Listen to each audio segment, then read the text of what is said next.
Samson தெளிவாங்க.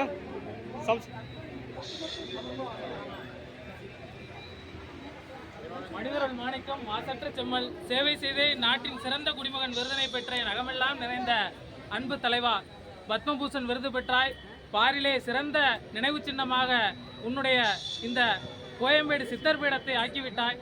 நாளை உன்னுடைய தனையன் உன்னுடைய தமையன் எங்களுடைய தனையன் இதய தளபதி அண்ணன் விஜயபிரபாகரன் அவர்கள் விருதுநகர் நாடாளுமன்ற உறுப்பினராக பதவியேற்க உள்ளதையும் நீ பார்க்கத்தான் போகிறாய். ஆனால் ஏதோ ஒரு வருத்தம் எங்களுக்குள்ளே இருந்து கொண்டுதான் இருக்கிறது.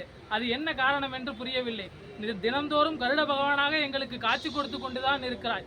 ஒன்றும் மறந்தறியேன் ஓதநீர் வண்ணனை இன்று மறப்பேனோ ஏழைகான் அன்று கருவரங்கத்துள் கிடந்து கைதொழுதேன் என்று திருவரங்க பெருமாளை கருவரங்கத்திலே கைதொழுத ஆழ்வார்களைப் போல் மண்மூடி போன பின்னும் உன்னுடைய மக்கள் பணி தொடர்ந்து கொண்டுதான் இருக்கிறது. ஐயனே, வாழிய உன் புகழ் வையத்துள் வாழ்வாங்கு. இந்த கோயம்பேடு சித்தர்பீடம் இன்னும் பல்லாயிரத்தாண்டு பல கோடி 100,000 ஆண்டு மக்கள் வெள்ளத்தில் அலைமோத வேண்டும் என்று எல்லாம் வல்ல இறைவனை பிரார்த்திக்கிறேன்.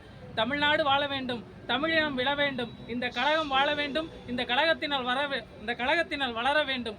கடவுளின் தூதுவனாக உனது பயணம் என்றென்றும் நிலைத்து நிற்க வேண்டும் என்று அன்போடு கேட்டுக்கொள்கிறேன். மீண்டும் ஒரு முறை உன்னிடம் மண்டியிட்டு மன்னிப்பு கேட்கிறேன் ஐயா.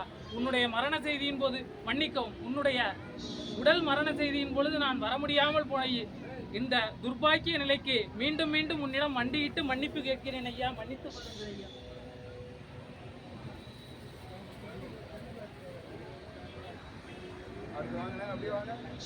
அப்படியே வந்துகிட்டே இருங்க.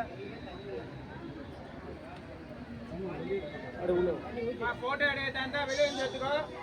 சாமி வட்டக்க முடியும். வாங்க அப்படியே வந்துகிட்டே இருங்க. அப்படியே மூவ் பண்ணு.